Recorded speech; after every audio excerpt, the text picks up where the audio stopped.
탄핵 반대 집회를 주도했던 태극기와 십자가의 동맹을 보면서 자괴감을 느끼는 기독교인들에게 기독교는 민주주의를 싫어하는지, 아예 관심이 없는지, 아니면 기독교도 민주주의를 지지하는지 답답하고 궁금한 시민들에게 호모 요쿠스의 저자 이병주 변호사가 시원한 질문과 명쾌한 답변을 제시합니다. 박근혜 사태와 기독교의 문제, 기독교인들에게 민주주의는 무엇인가? 도서출판 대장간. 100년 이상 살 수 있는 장수 어종, 캐비아를 낳는 어종으로 더욱 유명한 철갑상어. 이 철갑상어를 진액으로 만들었다는데 그 이름하여 사랑어. 오메가3, 필수 아미노산, 각종 미네랄, 컨드로이친 등 100년 장수 철갑상어를 진액으로 한 컵에. 좋다, 좋아. 철갑상어 진액 사랑어. 스태미나가 콸콸콸. 검색창에 사랑어. 건강에 뭘 좀 아는 사람이라면 자, 따라해보세요. 하나 둘 셋 넷. 건강해져라 건강해져라 건강해져라 건강해져라. 가족 건강에도 부모님 선물도 건강종합몰 정관장몰. 텍스토머 정품을 꼭 확인하세요. 우리 집 방충망 바꿨어요. 미세벌레 덤벼봐, 먼지 모두 덤벼봐. 촘촘해서 촘촘만, 방충망은 촘촘만. 예쁘고 통풍까지 좋아요. 방충망은 촘촘만. 주식회사 텍스토머. 텍스토머 정품을 꼭 확인하세요. 우리 집 방충망 바꿨어요. 미세벌레 덤벼봐, 먼지 모두 덤벼봐. 촘촘해서 촘촘만, 방충망은 촘촘만. 예쁘고 통풍까지 좋아요. 방충망은 촘촘만. 주식회사 텍스토머.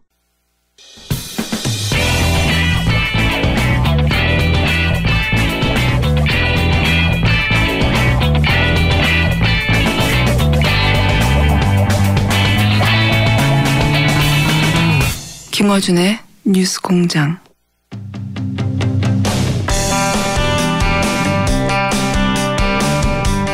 드디어 추경이 통과됐죠. 더불어민주당 우원식 원내대표 전화 연결해 보겠습니다. 안녕하십니까 대표님. 네, 안녕하세요. 우원식입니다. 네, 고생 많이 하셨습니다. 네.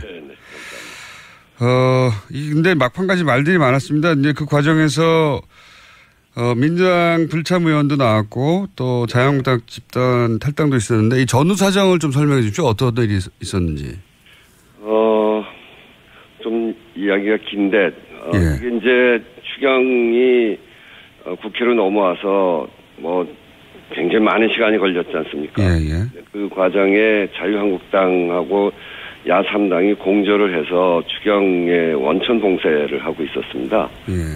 이제 그런 과정에 차츰 바른정당과 국민의당이 조금씩 그 요구하는 걸 저희가 수렴해 가면서 그 입장이 조금씩 변해가고 있었고요. 그렇지만 자유한국당은 이제 계속 발목을 잡고 있었던 상태고 그 예결위에서 논의를 진행하지 못하게 하는 정도의 상황이었습니다. 그러다가 지난 목요일 날, 지난 목요일 오후에 국민의당의 요구, 즉 80억을 본 추경 예산에서 없애고 그 목적 예비비 500억에서 쓰는 것으로 합의를 하고 숫자도 정하고 이렇게 하면서 급물살을 타기 시작을 해서 그 다음 금요일 날 바른정당에서 동의를 하면서 이게 이제 3당 공조가 이루어지게 된 것이죠. 예. 그래서 논의를 급물살을 타게 됐는데 그럼에도 불구하고 예결위에서 계속 자유한국당이 문제 제기를 하고 진전이 제대로 안 돼서 그날 밤에 저희들이 3당이 같이 그러면 의원들을 다 모아서 그 예결위에서도 좀 신속하게 밀고 나가고 그리고 그날 밤에 이것을 처리하자 이렇게 해서 의결 정족수가 되는 숫자를 모았습니다. 예. 한 밤 10시, 9시 반부터 이렇게 모았는데 그렇게 되니까 이제 그 모으는 과정에 자유한국당이 깜짝 놀란 거죠. 이게 그 야3당 공조였는데 자유한국당을 제외한 그 민주당과의 3당 공조가 이루어지니까 깜짝 놀라서 그 계속 이제 저에게 그 자기들도 참여해서 이거 할 기회를 달라. 어떻게 그 본회의에 우리는 못 들어오게 이렇게 밤에 이렇게 할 수가 있냐.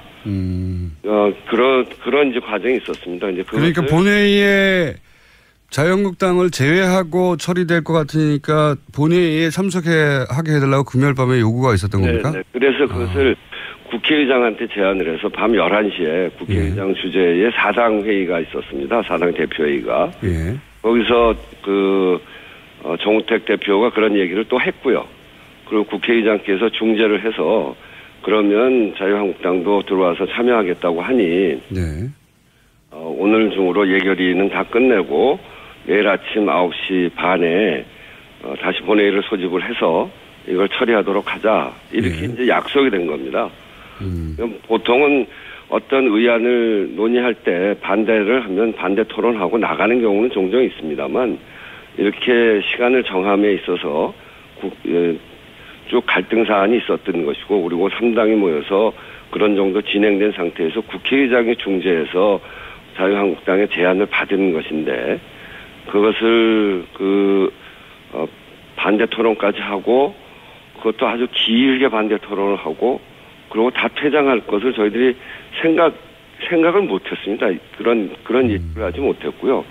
공당으로서 그런 정도 약속을 했으면 그런 약속은 지켜질 것이다 이렇게 판단을 했었는데 그냥 나가무로 해가지고 문제가 생긴 것이죠. 그 과정에 밤에 정족수를 채워서 모였던 의원들 중에 자유한국당이 이제 들어온다고 하니까 뭐 정족수에는 문제가 없겠다 이렇게 생각하고 다른 일을 본 분들도 있고요. 그 자리에 합의를 같이 했던 김동철 국민의당 원내대표도 회의를 시작할 때까지만 있고 그리고 이제 본인 일정 보러 갈 정도였으니까요.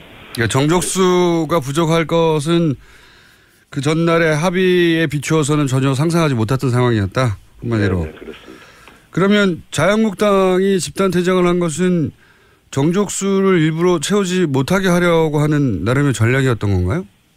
뭐 그렇게도 보이는데 그거는 뭐 그분들이 판단해서 한 거기 때문에 정우택 대표는 저한테 그런 상황을 예측하지 못했다 이렇게 이야기를 합니다만 그 말을 지금까지 저에게 했던 걸로 보면 이렇게 약속을 하고도 이행을 안 하는 걸 보면 그 말이 사실인지 아닌지는 알 수가 없죠. 그래서 이제 자유한국당 말은 앞으로 믿지 않겠다고 말씀하신 것 같은데. 뭐 도저히 믿을 수 있는 상황이 아니죠. 그렇다 하더라도 여당이기 때문에 정족수 부족, 그러니까 자유한국당의 전략은 그랬다고 치면 어떻게든 자유한국당은 지금은 그러니까 공무원 증원을 혈세 낭비라고 혈세 낭비를 방치할 수 없기 때문에 이렇게 저항하는 거라고 자유한국당 나름의 프레임을 잡았기 때문에 자유한국당이 그렇게 마지막 순간까지 자기들의 작전대로 방해를 할 거를 예상 못했다 하더라도 결국 정족수를 채우지 못한 거는 민주당의 책임이다 이런 비판을 받고 있는 거 아닙니까? 네, 그렇습니다. 그건 저로서는 변명의 여지가 없는 명백한 실책입니다.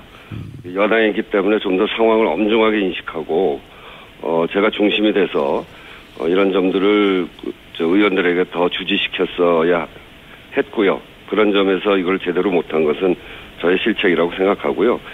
불참의원 대다수는 이미 예정된 의원 외교 활동 그리고 국제 외교 행사에 나가 있어서 이 상황을 이렇게 빨리 진행된 상황을 예측하지 못했습니다.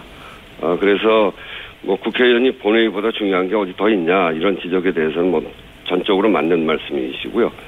이 추경 처리 중요성에 비해서 신중하지 못했다라고 하는 지적에 대해서도 제가 겸허히 수용을 합니다. 그 맞는 말씀입니다.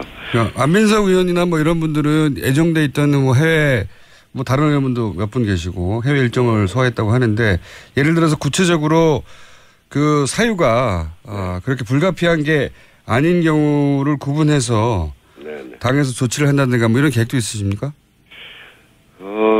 하여튼 그런 문제들에 관해서는 뭐 논의를 해보고 특히나 이제 이번 기회에 앞으로 회기 중에 외국에 나가는 것은 철저히 엄격하게 해야 되겠다 하는 그런 내부의 원칙을 다시 세우는 계기로 해야 된다 이렇게 생각하고요. 그 의원님 개개인에 대한 지적보다는 이런 예기치 못한 상황을 대비하지 못한 그 원내대표를 포함한 원내 지도부가 져야 될 것이라고 생각하고 그 불참의원 개개인들에 대해서는 당에서도 여러 가지 판단을 통해서 해나가겠습니다만 청취자 여러분, 지지자 여러분들의 그 이해를 부탁드립니다. 표결이 끝난 직후에 그 자리에 계속 남아있던 장재원 의원하고도 잠시 대화를 나눈 사진이 보도가 돼서 화제가 됐었는데 무슨 얘기를 나누셨습니까? 아니, 표결이 끝난 상태가 아니었고요. 그때가 아니었습니까? 예, 그 자리에 앉아서 재석 버튼을 누르고 있지 않아서 한 명이라도 아쉬운 상황이었기 때문에 장재원 의원에게 재석 버튼을 누르고 표결에 참여해달라. 그런 내용이었군요. 하러 갔었습니다. 알겠습니다. 근데 이제 이런 일은 앞으로도 계속 있을 수 있지 않습니까? 이런 일이 다시는 있어서는 안 되죠. 제 말은 처음에는 야상담 공조를 하다가 민주당의 이런저러한 노력을 통해서 이제 거꾸로 야상당 협치가 아니라 이제 자유한국당을 제외한 협치 뭐 이런 구도가 앞으로 계속 있어야지 무슨 법안이라도 처리 하나라도 할 수 있는 거 아닙니까? 그죠? 네, 그렇습니다. 이게 여소야대에다가 4당 체제고 저희가 뭐 120석밖에 되질 않기 때문에 다른 당의 협조를 구하지 않고서는 뭐 도저히 법안 하나를 통과시킬 수 없는 상황이죠. 근데 그 야당이 한편으로는 야당으로서의 모습을 분명히 드러냄으로써 여당을 견제하겠다 하는 그런 상태에서는 야3당 공조가 되고요. 그렇지만 야당도 또 저마다 가치와 노선을 달리하고 있지 않습니까? 네. 자유한국당은 선거 패배 이후에 아주 극우적 노선으로 이탈하고 있기 때문에 거긴 그렇다고 치더라도 이를테면 호남 민심에 민감할 수밖에 없는 국민의당 그리고 자유한국당과는 상대적으로 덜 극우적이면서 자유한국당과의 차별성을 드러내려고 하는 바른당 여기하고 이런 그 각 당 간의 차이가 있기 때문에 저희들은 그런 상황에서 이번에 만들어냈듯이 그 3당 공조를 이뤄낼 수 있는 여러 가지 방법과 고민들이 함께 있어야 된다고 생각합니다.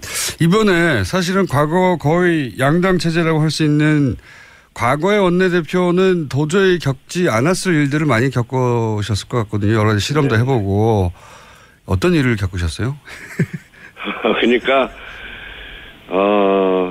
자유한국당 원내대표하고 이야기해서 이야기된 것 뭐가 이야기 좀 돼간다 싶으면 국민의당에서 또 무슨 문제가 딱 생기잖아요. 그럼 훨씬 강경해집니다. 그러니까 거기는 야당의 제일 큰 덩어리고 제일 큰 정당이고 그러니까 거기는 늘 반대로 가 있고 싶은데 국민의당이 이쪽으로 조금 오면 좀 약해지고 국민의당이 야당 쪽으로 가면 세지고 그래서 그런 데다가 국민의당도 그렇고 바른정당도 그렇고 그 상황에 따라서 이야기가 계속 변하고 바뀌고 이렇게 되니까 그것을 하나로 모아내는 게 굉장히 어려운 면은 있습니다.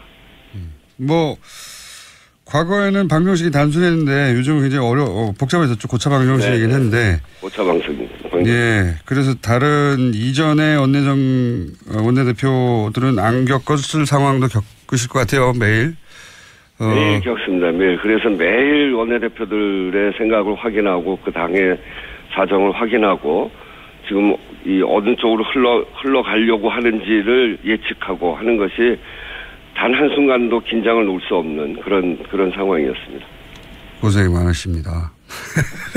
제가 스튜디오에 나오셨으면 구체적으로 어떤 일들이 있었는지 꼬치꼬치 캐묻고 예. 눈을 보면서 다 토로하게 만들 수 있을 것 같은데 지금 전화라서 그 부분은 넘어가고요. 근데 추경안 처리 과정에서 지금 아쉬운 부분은 없으십니까? 예를 들어서 공무원 혈세를 낭비하는 공무원 증언을 막았다고 하는데 실제 내용상으로는 그렇지 않다. 국민들에게 알려주실 부분은 없습니까? 집배원 문제라든지. 그 집배원의 경우는 그 추경에서 집배원 부분은 신규 채용이 아닌 현재 무기계약직에서 정규직으로 100명을 전환하는 거거든요. 이게 이제 추경 안에 그 예산으로 특정되어 있지는 않습니다. 그래서 그런 의지를 밝혔기 때문에 이 부분에 대해서는 저희가 이 추경 논의하는 과정에 여당에서 추경안 부대 조건에 정부는 우선 집배원과 소방공무원의 근로 실태를 조사하고 증원과 처우 개선을 위해서 노력한다라고 명시를 해서 이를 근거로 정부가 언제든지 무기계약직 100명을 정규직으로 전환할 수 있도록 그렇게는 만들어 놨고요. 전반적으로 그 80억 본 예산에 있었던 중앙공무원 4,500명을 채용할 수 있는 80억을 그대로 그 상징적으로라도 거기에 그 추경 안에 그냥 반영시키려고 했었는데 그게 도저히 불가능해서 3당이 모두 반대하고 전혀 논의가 진척되지 못해서 그것을 전액 삭감되었지만 2017년 예산안 예비비 네. 이것도 야당이 통제를 받도록 계속 요구했던 겁니다. 사전 승인을 받으라고. 예. 근데 그거는 그렇게 하지 않게 함으로 해서 정부의 일자리 증원 원칙은 지켰고요. 그리고 뭐 소방관, 사회복지공무원 네. 이런 등등의 지방직 7,500명 이거는 지방 정부와 협의해서 수요를 파악한 것이고 이번에 예산이 편성된 거기 때문에 차질 없이 집행이 될 거라고 생각합니다. 그런 점에서 보면 12,000명 그 정부가 당초에 12,000명의 새로운 인력을 뽑겠다 그랬는데 1075명이 이번 예산으로 확정된 것이거든요. 이제 그런 점에서 보면 일자리 추경이라고 하는 본질은 훼손되지 않았다 이렇게 생각합니다.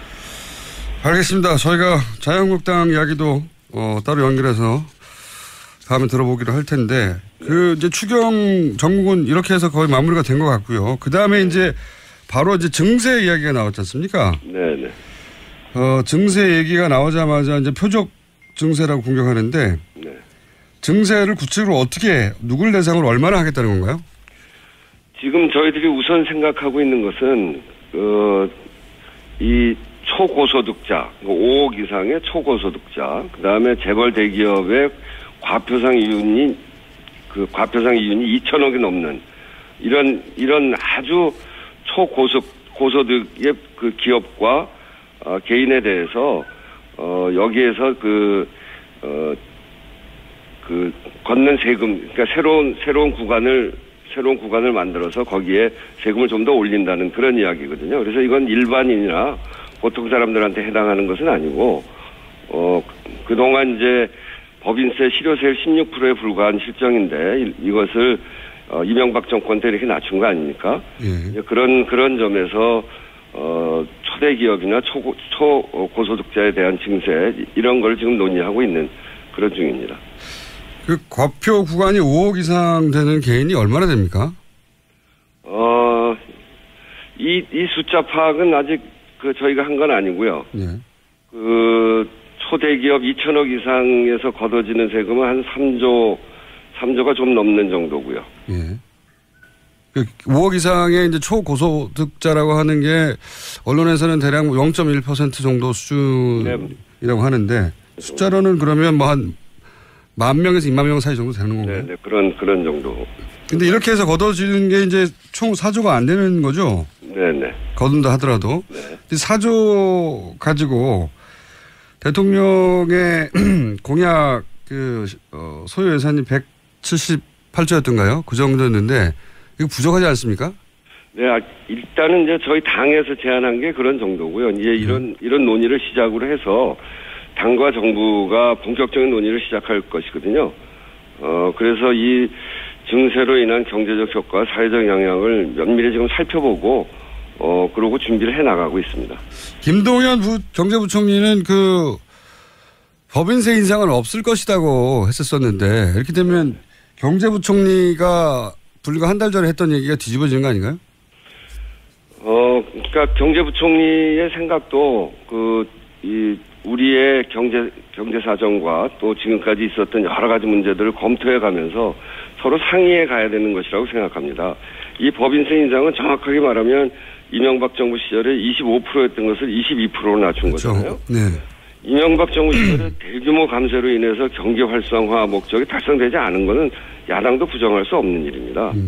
이 대기업에 늘어난 그 초과 이윤이 고용과 투자로 제대로 이어지지 않았고요. 네. 결국 이런 잘못된 정책으로 해서 재벌들 호주머니만 채워진 것이거든요. 이것을 제대로 세금으로 다시 받아서 정부가 이를 투자와 고용으로 이어가도록 하는 것, 그건 필요한 일이고, 저는 유승민 바른정당 후보도 선거 때 법인세 인상을 줄곧 이야기를 하셨던 부분들이 있기 때문에 충분히 논의하면 뭐 그 논의가 가능하다 이렇게 생각합니다. 근데 이제 한국당 홍준표 후보나 국민의당 바른정당 모두 소방관을 늘리겠다고 공약은 했는데 네. 공약은 했지만 추경은 반대했지 않습니까? 네, 그렇죠. 여러 가지 이유로. 그러니까 지금 이 증세 부분도 분명히 바른정당이나 국민의당은 증세 얘기하긴 했는데 공약이었긴 한데 실제 추경보다도 훨씬 더 어렵지 않을까요? 증세 문제는? 바른정당 국민의당이 그 세금으로 공무원 뽑냐 이런 논리로 계속 공격할 때 저희가 바로 바른정당과 국민의당의 공약을 들이댔습니다. 대선 공약이었죠, 사실. 네. 예. 그렇게 당신들도 뽑기로 해놓고 당신들이 뽑는 건 괜찮고 문재인 대통령이 뽑는 건 안 된다는 거냐. 예. 그렇게 하면서 국민의당과 바른정당의 그런 태도가 좀 바뀌기 시작했어요. 저는 뭐 앞으로 이 법인세 인상 문제에 대해서도 대통령 선거 때 공약을 해놓은 바가 있기 때문에 그래서 저희가 여야정 협의체를 빨리 구성을 해서 거기에서 공통 공약을 다루자 이렇게 이야기하는 거거든요. 그래서 저는 충분히 뭐 해볼 수 있는 일이다 이렇게 생각합니다. 이번에 추경을 돌파하면서 새 지도부와 뭐랄까요, 이 3당 협력의 어떤 모델, 그 표준 모델 혹은 모범 모델을 찾으셨나요? 네, 네. 앞으로도 이렇게 하면 될 것 같다고 하는? 뭐 이제 그게 항상 사안에 따라서 다르기도 하고 또 그때 조건이 달라지면 항상 달라집니다만 이번에도 그래도 그 저희들하고 갈등도 크고 또 많이 부닥치기도 합니다만 국민의당이 호남을 기반으로 하고 있기 때문에 그 호남 분들이 또 이렇게 사회 변화를 보면 저희 그 민주당이 취하는 태도하고 굉장히 이렇게 그 거의 비슷하거든요. 이제 그 지역 여론을 감안하는 곳이 또 국민의당이기 때문에 이번에 할 때도 국민의당과 먼저 합의를 했고요. 그 합의한 것을 토대로 해서 바른정당하고 또 다시 합의를 하고 이렇게 차근차근 합의를 해 나갔습니다. 그런 그 사례를 잘 살펴서 그때 주제에 따라서 이런 사례를 토대로 하고 또 새롭게 생겨나는 일에 대해서는 창조적으로 고민하면서 방안을 찾아가야죠. 알겠습니다. 뭐 말씀은 잘 알겠는데 자유한국당이 여전히 상임위원장을 많이 맡고 있거든요. 국회에서 아시다시피. 네. 이게 말씀은 제1야당을 포위하겠다, 고립시키겠다 이런 전략처럼 보이는데 그게 쉽지는 않을 것 같은데요. 쉽지 않은 건 분명하고요. 그러니까 과거에 노태우 정부 때 그 여소야대 정부에서 그 3당 합당 같은 것도 하고 그랬지 않습니까? 3당 합당 말씀하시니까 지금 생각나서 여쭤보겠는데 곧 지방선거인데 이상호 의원도 계속 그 주장을 하는데 국민의당과 합당해야 한다는 이번 경험을 해보니까 그걸 절실히 느끼지 않으셨나요 혹시? 전임 원내대표는 계속 합당해야 된다고 얘기하고 있는데. 저는 뭐 그 합당 문제에 대해서는 그렇게 생각하지는 않습니다. 이 국민의당하고 관계에 있어서 그동안 우리 당이 지지도가 많이 떨어질 때가 내부 갈등이 굉장히 심할 때거든요. 네. 이제 그런 점들도 있고 그래서 과연 국민의당하고 합당 이후에 내부 갈등을 감당할 수가 있을까 하는 면도 있고 오히려 이제 더불어민주당의 숫자는 적습니다만 그 동질성이 굉장히 높은 그런 정당이 되어 있어서 정책을 국민들에게 맞는 정책을 잘 또 만들어내기도 하고 추진해 가기도 하니까요. 우선은 지금 있는 더불어민주당을 좀 더 튼튼하고 강고하게 만들고 그리고 높은 국민 지지를 토대로 해서 그것을 가지고 다른 정당하고 협상하는 방식으로 가야 된다는 게 제 생각입니다. 이상호 의원처럼 생각하시는 분들하고 대표님처럼 생각하시는 분들의 비율이 어떻습니까? 지금 말씀을 간단하게 요약하면 지금은 의견 통일도 잘 되고 정책 동질성도 굉장히 높아서 일사불란하게 민주당이 움직이는데 국민의당은 그런 노선이 좀 달라서 나가신 분들인데 들어오게 되면 굉장히 시끄러워질 텐데 그거 쉽지 않다. 그러니 우리는 이 상태로 가는 게 맞다. 그리고 국민의당을 설득하는 게 맞다. 이런 말씀이신데 국민의당에 대한 입장이 대표님과 같은 비율이 얼마나 될까요, 당내? 상당히 많을 걸로 생각하는데요. 그래요? 이제 그런데 이제 이번 문재인 정부가 들어서고 한 2달 동안 그러니까 예. 인사청문회에서부터 추경까지 정부적 다 끝나긴 했습니다만 과정이 너무너무 어렵기 때문에 이걸 어떻게 해야 더 잘 풀어가나 하는 그렇죠. 고민들은 다 있습니다. 네네. 그렇지만 그것을 국민의당과의 통합으로 해결하자라고 하는 거는 저도 동의하지 않고 예. 그리고 거기에 동의하지 않는 분들이 굉장히 많이 있습니다. 당내요. 알겠습니다. 오늘 말씀 여기까지 듣겠습니다. 감사합니다. 네, 감사합니다. 네, 지금까지 더불어민주당 우원식 원내대표였고요. 오늘 인터뷰를 하다 보니까 자유한국당도 인터뷰를 해야 되고 국민의당도 인터뷰를 해야 되고 이상호 의원하고도 인터뷰를 해야 되고 후속 인터뷰해야 할 분들이 많습니다. 네, 여기까지 하겠습니다. 또 떨어졌어. 너 또 입사 시험 봤어? 아니, 차량용 핸드폰 거치대 말이야. 여러 개 사봤는데 실패의 연속이야. 떨어지고 시야 가리고 운전석에서도 멀고 뭐 좋은 거 없을까? 싼 것만 찾으니까 그렇지. 제대로 된 거 하나 사서 편리하게 쓰는 게 더 낫지. 그런 게 있어? 그럼 있지. 1, 2, 3 할 때 2. 힘 세다 할 때 힘. 2 힘. 2 힘? 2배로 힘이 세다는 건가? 네이버 검색창에 2 힘을 검색해보세요. 오빠, 우리 어디 가는 거야? 정수 가지. 와, 우리 말 타러 가는 거야? 그렇게 좋아? 고민하지 말고 장수로 오세요. 온 가족이 즐기는 승마 체험과 국내 최대 규모의 말역사 체험관 등 장수에는 정말 볼 것, 누릴 것들이 넘쳐난답니다. 말의 심장 소리를 직접 느껴보는 장수에서의 하룬 여행. 장수는 항상 가까이 있습니다. 주말 여행은 장수로. 승마 체험 예약은 063-350-5486.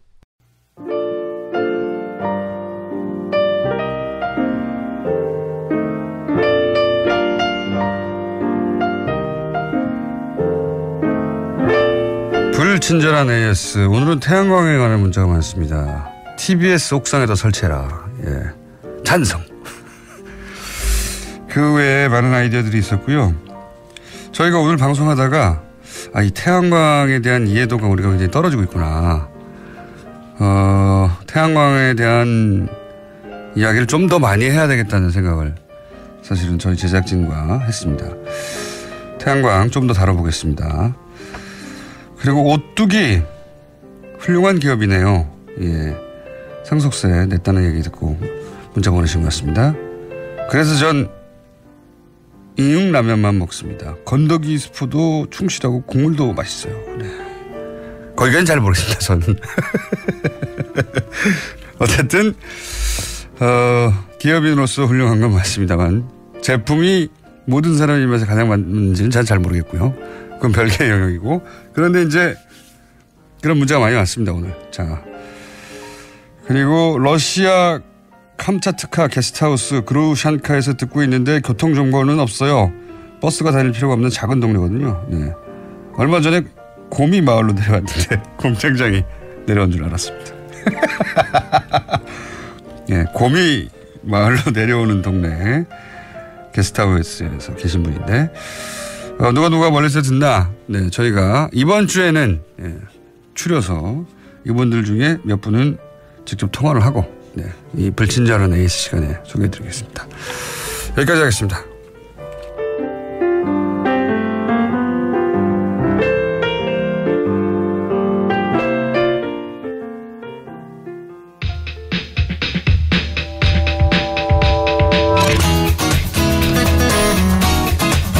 그러고 보니까 불친절한 AS 시간에 제가 우상호 의원을 자꾸 발음을 세가지고 이상호 의원을 했다고 우상호 의원을 했다고 해.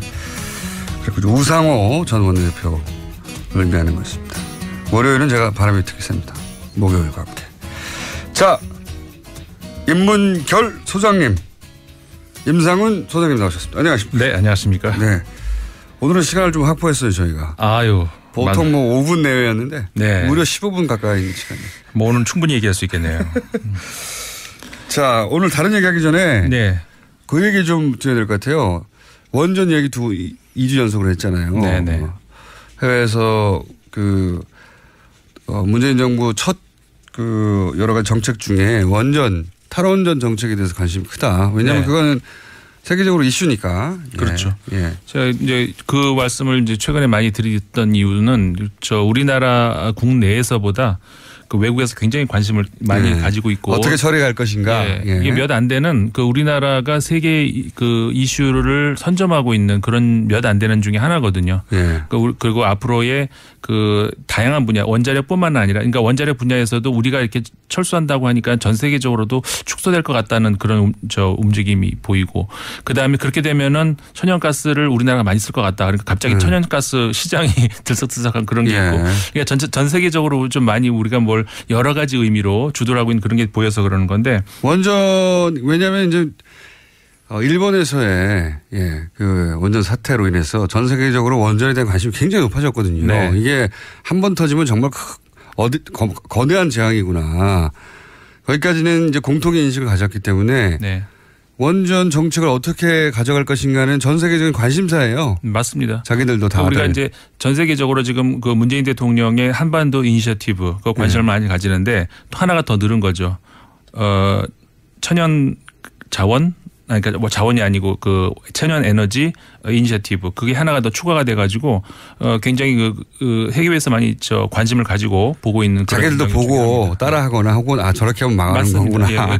여태까지 우리나라가 어떻게 보면 그 다른 나라 선진국들이 하는 걸 보고 그 다음에 그걸 봐가면서 어떤 정책을 하는 이런 게 있었잖아요. 이번에는 이건 좀 반대가 되는 오히려 원전 선진국들이 우리나라 지금 하는 걸 유심히 보고 있는 그런 그러니까요. 그럴 때 있어요. 어떤 저항에 부딪히는가 혹은 뭐 어떤 비용의 문제가 발생하는가 그렇죠. 뭐 정책적 어려움이 뭔가 이제 다른 사례를 보고 연구해서 자기들은 그런 실수를 안 하려고 하는 그래서 관심이 많은 거고요. 잘 됐으면 잘된 대로 따라하려고 하는 것이고. 그렇죠. 그러니까는 아까도 제가 여기 오면서 이제 방송을 교수님 출연하신 걸 첫 인터뷰요. 네, 들었는데 태양광, 재생에너지. 태양광이 앞으로 가격이 많이 이해될 것이다라는 것에 대해서 굉장히 저도 처음 들었고 굉장히 희망적인 그런 말씀이었던 것 같고요. 저도 사실 처음 듣는 얘기였고 태양광에 대한 이해도가 제가 태양광 얘기는 기억해 보면.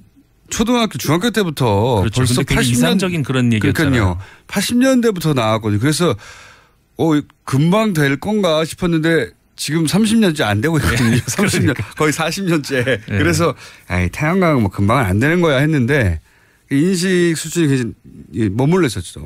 20-30년 전에. 그러니까 이거 문제는 어디다 이걸 설치를 할 수 있냐 그거잖아요. 우리나라 땅이 좁고 미국같이 넓은 땅에서는 중국같이 넓은 땅에서는 뭐 이렇게 많이 확보가 됐겠지만 우리나라는 이걸 어디에다 깔아야 되는가 이 아이디어가 앞으로는 생명이 될 것 같아요. 그러니까 저는 그 교수님 말씀 듣다 보니까 이거는 전문가들은 기술 영역에서 혹은 뭐 공무원들은 정책 영역에서 본인들이 전문성을 갖고 있긴 하겠지만 이 상상력은 일반으로부터 나와야 된다는 생각이 들어요. 그렇죠. 그런 것들은 사실 우리가 옛날에도 보면은 그 우주선이라든가 이런 거 기술이 아직 따라가기 전에 우주선의 모양이라든가 아니면 달을 어떻게 간다든가 이런 상상력은 소설가나 이런 인문학에서 나왔거든요. 많이. 그러니까 우리가 많은 국민들이 인문학적인 상상력을 발전을 시켜가지고 이런 아이디어를 많이 내주시면 좋겠을 것 같아요. 그러니까요. 저는 그 말씀을 듣다가 보니까 이거는 일종의 트렌드가 필요하다.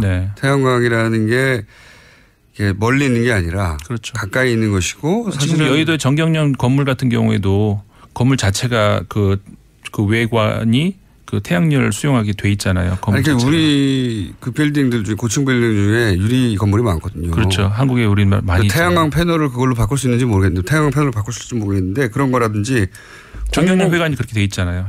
각도만 약간 틀면. 공공기관 건물에 이 옥상에다가 공공 건물 경우에 뭐 몇 % 이상은 태양광으로 처리하라든가 아니면 태양광 모자 있지 않습니까?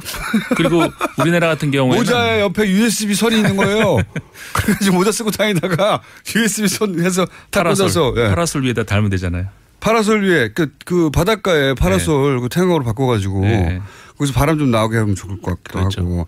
그리고 생각을 해봤어요. 이제 호남 평야 얘기 나오지 않습니까? 오늘 교수님은 호남 평야 같은 넓은 땅에다가 농사를 짓지 말고. 농사를 짓지 말고 그런 얘기도 하셨거든요. 근데 농사도 지어야 하는 거니까. 근데 수익의 관점에서 보자면 오히려 농산물보다 태양광 생산으로 인한 전기 생산에서 판매가 더 더 낫다 이런 아이디어인데 저는 그것도 어쨌든 태양에서 얻어지니까 1차 산업은 1차 산업이 되겠네요. 근데 저는 이제 태양이 가장 직사로 쏟아지고 전혀 커버가 안 되는 곳이 어디 있냐 생각해 봤더니 도로에 도로. 예. 어차피 우리나라는 땅이 좁고 앞으로는 도로가 많이 생길 수밖에 없는데 예. 그 도로를 확보를 한다면 진짜 뭐 고속도로에다 지붕을 설치해가지고 모든 도로를 그 지붕을 태양광으로 하면 예. 거기는 무조건 열려 있는 데잖아요. 그렇죠.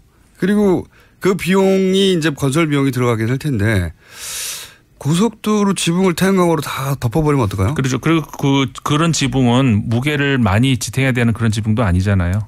그러니까는 이건 경기 스타디움 있지 않습니까? 스타디움? 네. 야구장이나 고척돔 같은 예, 돔 그런 데를 다 설치한다든가 아니 이게 제가 보기에는 발상을 아주 바꿔야 되거든요. 네, 맞아요. 이거는 그 발상의 문제인 것 같아요.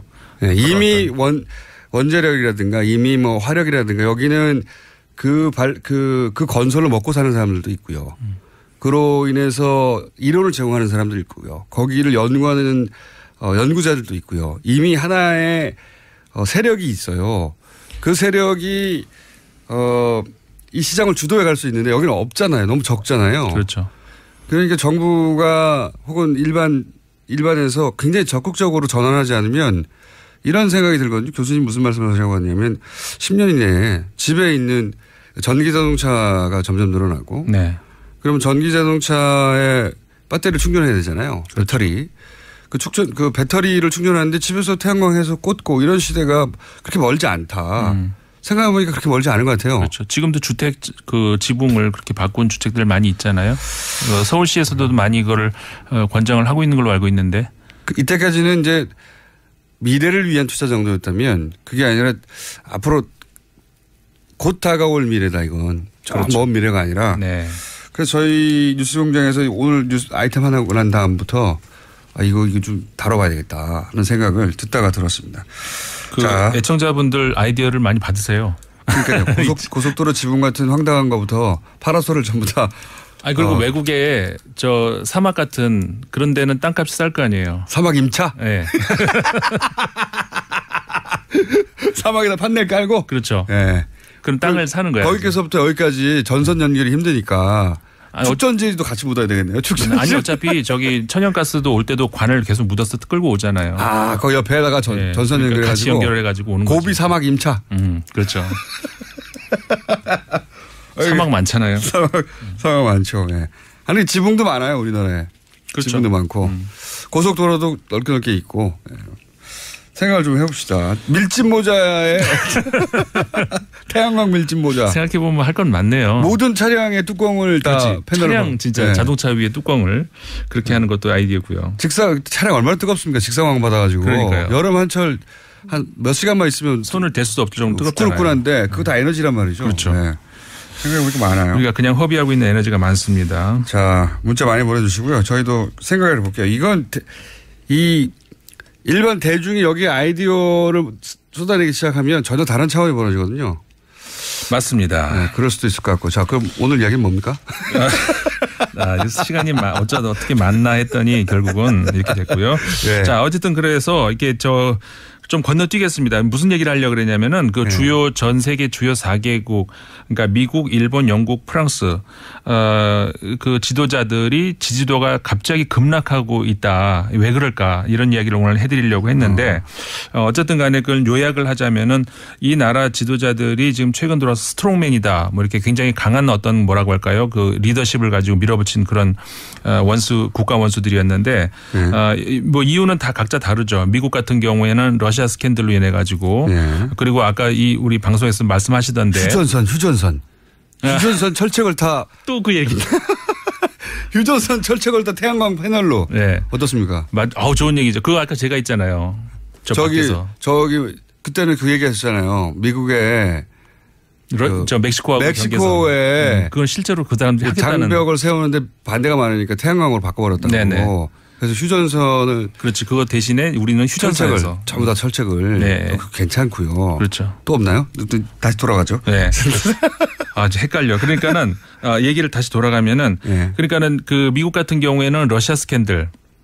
로 인해 가지고 트럼프가 지금 곤욕에 처해 있고 일본 같은 경우도 지금 이번에 보도를 보니까 지지율이 26%까지 떨어졌어요. 이번에 최근 22일자 마인지 신문이 20%면 진짜 낮은 건데. 그리고 26%로 떨어졌다는 거는 진짜 퇴진이 임박할 수도 있다는 그러니까는 각계 학원의 그 수의학과를 만드니 이런 문제 때문에 그렇게 됐잖아요. 일본은 사실상 일당 독재에 가깝기 때문에 이 정도 지지율 잘 안 나거든요. 그러니까요. 그래서 오늘 하고 내일 아베 총리가 중의원하고 참의원에서 참석을 직접 해가지고 해명을 할 기회가 있다고 하는데 그 차후 보도를 한번 봐야 될 것 같고요. 근데 프랑스 같은 경우는 굉장히 이례적이네요. 그 인기가 굉장히 많다. 높다고 보도가 됐었거든요. 그렇죠. 근데 우리가 이제 이 시간에도 제가 말씀을 드렸잖아요. 거기에는 굉장히 그 허구가 있다. 투표율도 굉장히 낮았고. 굉장히 낮았고 그 안에서 실제로 그래서 마크롱을 지지한 사람들이 몇 퍼센트나 될까 그거는 굉장히 낮다는 그런 말씀을 드렸었는데 지금 한 달 사이에 지지율이 10%가량이 뚝 떨어졌어요. 그 여러 가지 물론 이유도 있습니다. 근데 노동법 개정 사실 이거는 굉장히 프랑스에서는 함부로 건드릴 수가 없는 문제거든요. 그 얘기는 그 당선자 직후부터 하더라고요. 그 틀림없이 노동법 문제 건드려서 마크롱 대통령이 과거에 그 올랑드 대통령 당시 장관을 했잖아요. 관련 장관을 했을 때 그때도 이 관련을 건드리다가 결국은 사회당 지지자 층이 이렇게 떨어져 나가면서 결국 사임을 하게 된 거거든요. 그러니까는 지금 그 사회당이 몰락을 한다 이런 이야기 많이 나옵니다만 사회당이 왜 몰락을 할까? 어떻게 보면 거기에 대해서는 마크롱 대통령이 굉장히 책임이 큽니다. 그러면서 본인이 사회당에 있다가 나가서 새로 당을 만들어서 이렇게 된 건데 어쨌든 그게 결국은 본인의 지지율 하락까지도 연결이 된 거고요. 이런 앞으로 좀 주시를 해봐야 될 것 같아요. 근데 최근에 그 프랑스 얘기가 나와서 다른 논쟁 하나를 소개를 해드리려고 하는데. 전 세계 주요 국가들 지지도가 떨어지고 있다. 네. 그중에 프랑스도 있는데 이것은 호수도 있었지만 최근 노동법을 만들어서 그렇다. 네네. 프랑스에서 국회에서 때 아닌 넥타이 논쟁이 벌어졌어요. 넥타이를 매야 된다 말아야 된다. 유시민 복지부 장관의 프랑스판이죠. 백바지 사건. 그거랑 비슷한 건데 프랑스에서는 이번에는 한 명이 아니라 한 정당이 그 프랑스 인수미즈라고 하는 그러니까는 저항하는 프랑스라고 하는 이름의 정당이 있지 않습니까? 그러니까 공산당 계열의 그 정당에서 단체로 전부 다 이게 노타이 타이를 안 매고 들어간 거예요. 그러니까는 이제 이거는 국민에 대한 예의가 아니다. 뭐 이런 이제 논쟁이 붙었는데 결국은 이게 어떻게 결정이 났냐면은 국회에는 그런 규정이 없으니까 상관이 없다 이런 걸로 결정이 났거든요. 만약에 프랑스가 우리가 가진 이미지 속의 프랑스가 넥타이를 꼭 매는 걸로 결정났다면 프랑스도 다 맛이 같구나 이렇게 생각했을 것 같아요. 그러니까 근데 이게 재밌는 것이 우리 복장 역사에 보면은 그 쌍큘로트라는 표현이 있거든요. 혹시 아시는지 모르겠는데 그 프랑스어에서 나온 말인데 큘로트라는 게 뭐냐면 옛날 그 귀족들이 입던 그 딱 붙는 반바지 있잖아요. 스타킹 밑에 신고 웃긴 거. 그거를 웃긴 거. 요즘 피에로가 입는 거. 그렇죠. 그걸 큘로트라고 부르는데 그걸 안 입는다 그래서 쌍큘로트. 그러니까는 혁명 이후에 그러니까는 뭐라고 할까요? 새로운 신흥 세력들 그러니까 귀족이 아닌 사람들이 입는 우리가 보통 입는 이런 바지 그런 거를 쌍큘로트라고 불렀거든요. 그거에 본따 가지고 이 넥타이가 이제 불어로 크라바트인데 쌍크라바트라고 해서 크라바트가 원래 이제 크로아티아라고 똑같은 말입니다. 근데 거기서 온 말이지만 어쨌든 간에 프랑스에서 그렇게 쓰거든요. 썬킬로트가 아니라 이제는 썬크라바트다. 다시 말해서 새로운 우리는 계급 투쟁을 하겠다는 그런 메시지라고 이렇게 던질 수 있는 그런 거거든요. 원래 이제 이 복장으로 신분을 차별하는 게 기중 문화였단 말이죠. 그러니까 복장 안에서 이게 우리 보통 그 기호학이라든가 이런 분야에서도 굉장히 많이 건드리는 분야인데 네가 뭘 입었는지 보여주면 내가 너의 신분을 알려주겠다. 이럴 정도로. 저는 안 될 걸요. 아니야. 그 공장장님 복장을 딱 보면은 어떤 사람인지가 나타난다니까요. 그래요? 어떤 사람으로 나타납니까? 복장으로는? 딱 그런 분위로. 고기를 많이 먹는 사람으로 나타납니까? 그렇기 때문에 그런 거에 대한 어떤 그 투쟁. 근데 어쨌든 간에 시간이 많지는 않습니다만은 시간은 30초밖에 없습니다. 어쨌든 간에 프랑스에서도 복장을 가지고 또 한 번 계급 투쟁. 근데 이거는 어떻게 보면은 그 엄밀히 말씀드리면은 과거에 그 유시민 의원 때와의 경우는 조금 다릅니다. 이게 다음에 시간이 되면은 다시 말씀을 드릴게요. 그때하고는 다르죠. 그때 달라요. 여기는 일단은 정치 세력이 일종 상징 투쟁을 하는 거고요. 그렇죠. 근데 그때는 그 더 일하겠다 이 의미였잖아요. 네. 그렇기 때문에 이 부분에 있어서 지금 프랑스 사람들이 혼동을 하고 있는 게 있어요. 그 얘기를 다음 기회에 한번 드리겠습니다. 알겠습니다. 유시민 장관은 이렇게 편한 복장으로 한다고 해서 일을 못하는 게 아니다. 뭐 이런 정도의 개인적인 선언이었고 이거는 정치 투쟁이고 그런 차이가 있는 것 같습니다. 임상훈 소장님이었습니다. 안녕하십니까. 네. 안녕히 가십시오. 김원준이었습니다. 안녕.